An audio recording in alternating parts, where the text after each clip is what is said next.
passando por esse fórum do judiciário, não é? E claramente, não é, o que a gente percebe nesse momento é o fato de que o judiciário se colocou a favor, não é, das forças, da proteção das forças reacionárias, não é? E, de certo modo, não é? A gente pode dizer que, no fundo, naquele momento, não é? A ausência da participação do judiciário, não é? Ou do protagonismo do judiciário, não é? Permitiu que as forças do legislativo, as forças das lideranças políticas de oposição, não é? Ganhassem expressão, não é? Porque se naquele momento o judiciário se manifestasse, possivelmente a gente teria uma solução contrária, não é, à causa democrática. Eu acho que o maior exemplo disso foi o caso da bandeira do PTB, não é? Que foi resolvida no tribunal, não é? Quando o Brizola voltou para o Brasil, Leonel Brizola, antiga liderança política do antigo Partido Trabalhista Brasileiro, liderou o movimento de refundação do PTB em Lisboa, não é? E terminou voltando para o Brasil com a pauta da refundação do antigo PTB, não é? Rapidamente as forças associadas ao regime militar promoveram uma disputa pela bandeira e pela legenda do PTB, não é? Promovendo a liderança de Ivete Vargas, não é? Uma antiga também militante do antigo PTB de São Paulo, não é? E parente do ex-presidente, do antigo presidente Getúlio Vargas, não é? E levou essa questão para o tribunal, não é? E o tribunal terminou decidindo a favor da Ivete Vargas, não é? Fazendo com que o PTB se transformasse numa legenda conservadora no Brasil, associada e de apoio ao regime militar, não é? E depois uma legenda de aluguel, não é? Quer dizer, desprezando a memória política que a legenda carregava, não é? E o Leonel Brizola e seus apoiadores, não é? Foram, com isso, obrigados a criar uma outra legenda que deu origem ao Partido Democrático Brasileiro, o Partido Democrático Trabalhista, não é? O PDT, que existe até hoje, não é? E que surgiu justamente dessa causa jurídica, não é? Em que o judiciário terminou, na verdade, tomando posição, não é? Em relação à defesa das forças reacionárias daquele momento, não é? Eu pessoalmente julgo que isso é uma manifestação clara, não é? De que o judiciário naquele momento poderia ter sido até um risco para a afirmação da causa democrática, não é? Continuando esse paralelo com a atualidade, você acredita que esses valores defendidos durante as manifestações de 84 já saíram de cena e foram superados em 2023? Eu diria, não é, que os valores de defesa da democracia no Brasil, evidentemente, na atualidade, eles estão colocados em questão, não é? Claramente a gente vê forças que defendem esse legado, não é?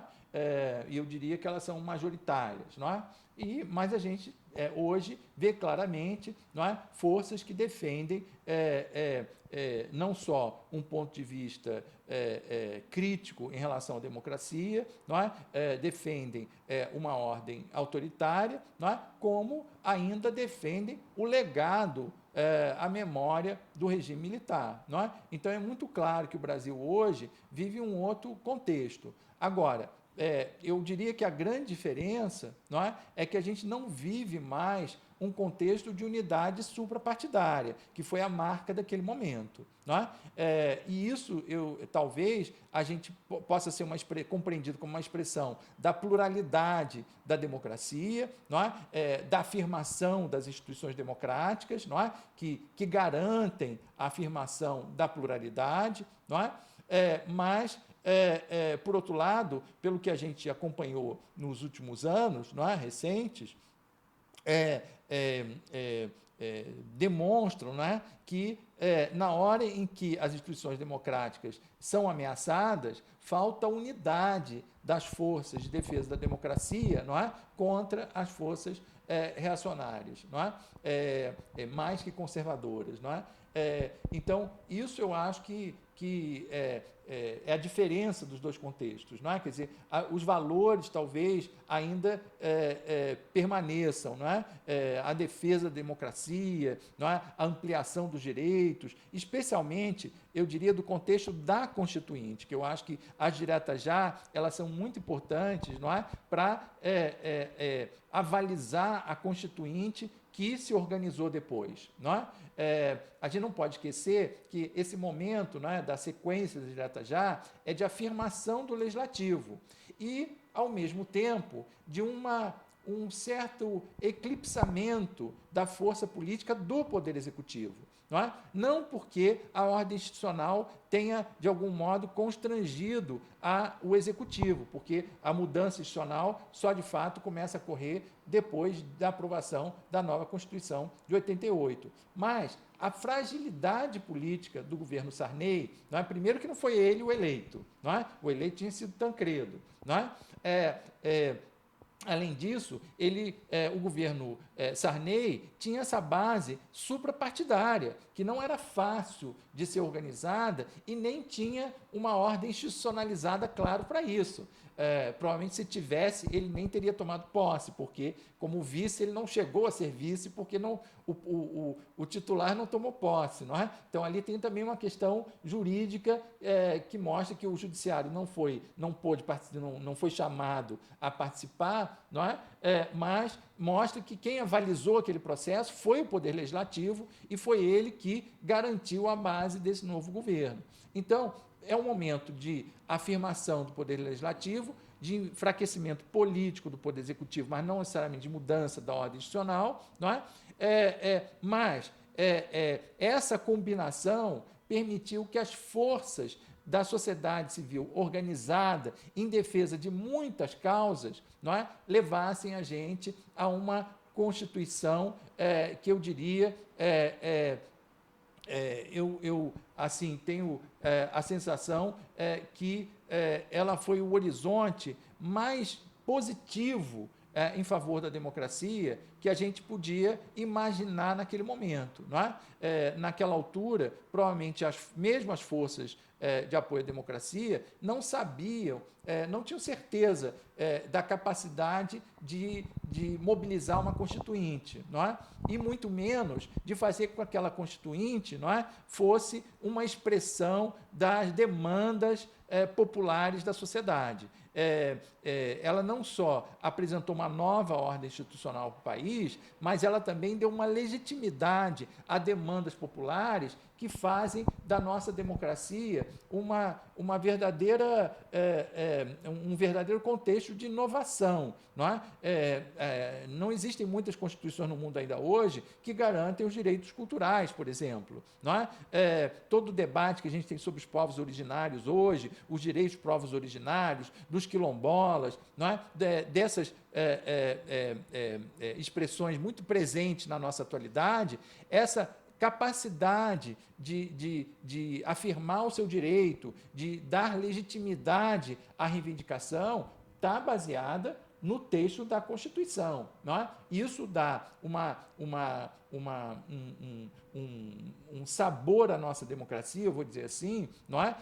Que faz com que a democracia brasileira tenha algo de muito inovador pela afirmação da expansão da cidadania. Não é? E eu acho que esse processo que desagou na Constituição, não é? Ele foi fortalecido pelo contexto de unidade suprapartidária das forças de defesa da democracia no Brasil naquele momento.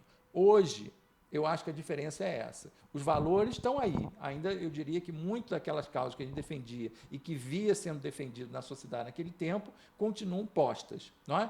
Mesmo quando conquistadas institucionalmente no texto da Constituição, ainda continuam em questão e as forças democráticas e populares da sociedade continuam apoiando essas causas. não é? Não há mudança desses valores. Não é?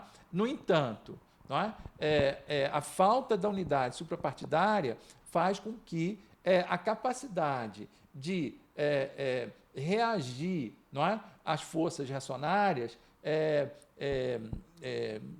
talvez a gente possa apontar como a maior fragilidade do momento político que a gente vive. Quer dizer, se compartilhamos valores, não temos uma organização integradora que permite que a reação às forças reacionárias alcance a medida da importância que os valores, dos valores que representam a democracia no Brasil. Você apontou a Constituição de 88 como uma das principais consequências desse movimento das diretas já, mas em um primeiro momento houve uma frustração dos apoiadores. E tem como você comentar esse primeiro momento após a rejeição da emenda? O momento da rejeição da emenda certamente foi um momento de frustração do movimento, né, da mobilização geral. Né? Eu posso até dizer isso porque também sou testemunho dessa época, né, não só como historiador, mas também como cidadão. Não é? Agora, depois, essa frustração política, né, foi sendo substituída por outras frustrações, sobretudo econômicas, não é? Porque o contexto econômico da década de 80 foi um contexto muito difícil no país. Não é? E essa frustração política foi sendo substituída pela frustração econômica, não é? Que eu diria teve mais força até na mobilização da sociedade do que propriamente a frustração política. A frustração política, de certo modo,